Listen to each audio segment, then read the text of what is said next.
नमस्कार। आज के इस बेहद दिलचस्प और मजेदार चर्चा में आपका स्वागत है। सच कहूं तो आज हम जिस विषय पर बात करने वाले हैं वो इतिहास के पन्नों में दर्ज एक बहुत ही ताकतवर और रहस्यमयी कहानी है। हम बात कर रहे हैं पठान समुदाय की, जिन्हें पश्तून भी कहा जाता है। जरा सोचिए, 5000 साल पुराना इतिहास। इस चर्चा में हम उनकी गहरी संस्कृति, उनकी पहचान और खास तौर पर उनके उस शानदार सफर को एक्सप्लोर करेंगे जिसने दुनिया पर अपनी अमिट छाप छोड़ी। तो क्या हम तैयार हैं? बिल्कुल ठीक है, तो चलिए जल्दी से देख लेते हैं कि आज हम किन विषयों को कवर करने वाले हैं। सबसे पहले हम इनके उद्गम और ऐतिहासिक मान्यताओं पर बात करेंगे, फिर पश्तून संस्कृति और उनके मशहूर पश्तूनवाली कोड को समझेंगे। इसके बाद हम अपनी चर्चा के सबसे अहम हिस्से की तरफ बढ़ेंगे, भारत में पठान राजवंशों का प्रभाव, और आखिर में भारत में उनके सामाजिक विस्तार को देखेंगे।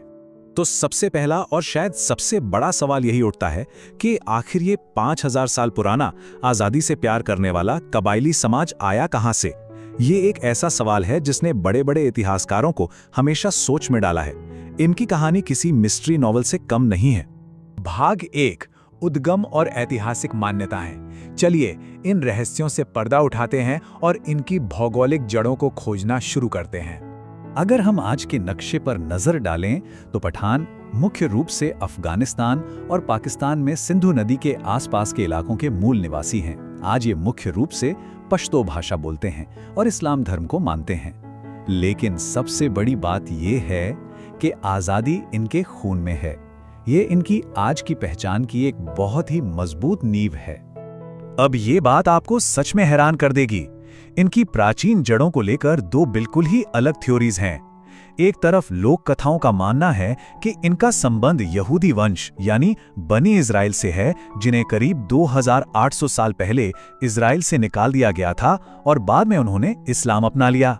लेकिन दूसरी तरफ कुछ ऐतिहासिक मान्यताएं सीधे तौर पर इनके आर्यों के वंशज होने की बात कहती हैं। है ना, बिल्कुल अलग अलग बातें। यही चीज इनके इतिहास को और भी दिलचस्प बनाती है। और हाँ, एक बात जो मुझे व्यक्तिगत रूप से बहुत मजेदार लगी वो है खुद पठान शब्द का मतलब। ये शब्द पट्ठों से जुड़ा है, जिसका सीधा सा अर्थ है बहादुर। मतलब हिम्मत और निडरता सिर्फ इनके काम में नहीं है, बल्कि इनकी पहचान और इनके नाम में ही रची बसी है। भाग 2, पश्तून संस्कृति और पश्तूनवाली। आइए अब उस सांस्कृतिक रीढ़ को समझते हैं जिसने इस समुदाय को इतने सालों तक जोड़े रखा है। पश्तून समाज को पूरी तरह से समझने के लिए आपको बस इस एक शब्द को समझना होगा, पश्तूनवाली। ये कोई छोटा मोटा नियम नहीं है, बल्कि सम्मान और मेहमान नवाजी का एक बहुत ही सख्त पारंपरिक कोड है। यही वो कोड है जो रणभूमि में इन्हें एक खूंखार योद्धा बनाता है और घर पर दुनिया का सबसे अच्छा मेजबान। अगर इन्होंने एक बार किसी को अपना मेहमान मान लिया तो समझ लीजिए ये किसी भी कीमत पर उसकी रक्षा करेंगे। और आप इनकी विशालता का अंदाजा इस बात से लगाइए, ये पूरा पश्तून समाज 30 से भी ज्यादा प्रमुख कबीलों में बटा हुआ है। ये दुनिया के सबसे बड़े कबायली समुदायों में से एक है। लेकिन इतने सारे अलग अलग कबीले होने के बावजूद वो पश्तूनवाली का नियम ही है जो इन सबको एक अटूट डोर में बांध कर रखता है। भाग 3, भारत में पठान राजवंश। खैर, अब हम आज की इस चर्चा के सबसे अहम और मजेदार हिस्से की तरफ आ गए हैं। वो दौर जब इस समुदाय ने मध्यकालीन भारतीय इतिहास की पूरी कहानी बदल कर रख दी। मध्यकालीन भारत के इतिहास के साथ पठानों का जुड़ाव बहुत ही गहरा और महत्वपूर्ण रहा है। जरा इस टाइमलाइन को देखिए। दिल्ली सल्तनत के शुरुआती दौर से लेकर लोदी राजवंश तक उन्होंने सत्ता में अपनी मजबूत जगह बनाई, और फिर उदय हुआ सूर राजवंश का। उन्होंने न सिर्फ एक बहुत बड़ा साम्राज्य खड़ा किया, बल्कि भारत की राजनीतिक, सैन्य और प्रशासनिक व्यवस्था की काया पलट कर दी। ये सिर्फ एक शासन नहीं था, ये एक गेम चेंजर था। और जब भी हम शक्तिशाली सूर्य राजवंश की बात करते हैं तो एक नाम जो सबसे ज्यादा चमकता है वो है शेर शाह सूरी। क्या कमाल के शासक थे वो।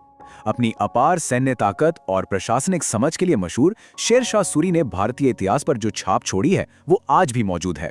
जरा सोचिए, रुपया मुद्रा की शुरुआत और ग्रैंड ट्रंक रोड का निर्माण उन्हीं की देन है। उनका प्रशासनिक ढांचा इतना मजबूत था कि बाद में मुगलों ने भी उसी को अपने शासन का बेस बनाया। ये वाकई में काबिले तारीफ है। भाग 4, समाज और भारत में विस्तार। चलिए अब देखते हैं कि इन ऐतिहासिक जीतों और राजवंशों का सामाजिक स्तर पर क्या असर हुआ। आज भी अगर हम देखें तो उत्तर प्रदेश, मध्य प्रदेश, बिहार, राजस्थान और हैदराबाद जैसे इलाकों में पठानों की एक बहुत बड़ी आबादी मौजूद है। ऐतिहासिक सैन्य अभियानों के दौरान जो पठान यहाँ आए वो धीरे धीरे यहीं बस गए और भारत को अपना घर बना लिया। ये कोई कल की बात नहीं है, ये बस्तियां सदियों पुरानी है और अब ये हमारे भारतीय समाज के ताने बाने का एक बहुत ही अहम हिस्सा बन चुकी हैं। और सबसे दिलचस्प बात यह है कि वो यहाँ सिर्फ शासक या सेनापति बनकर नहीं रहे। समय के साथ उन्होंने कई अलग अलग काम अपनाए।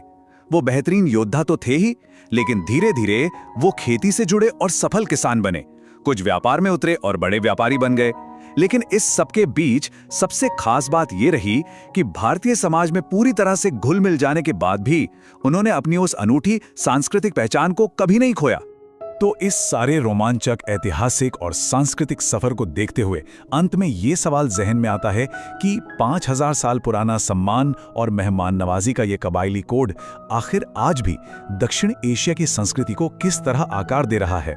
बहादुरी की ये विरासत सिर्फ इतिहास की किताबों में बंद नहीं है, ये आज भी जिंदा है। मुझे यकीन है कि ये एक ऐसा अध्याय है जिसने आपको इसके बारे में और भी जानने के लिए मजबूर कर दिया होगा। आज की इस चर्चा में हमारे साथ जुड़ने के लिए आपका बहुत बहुत धन्यवाद।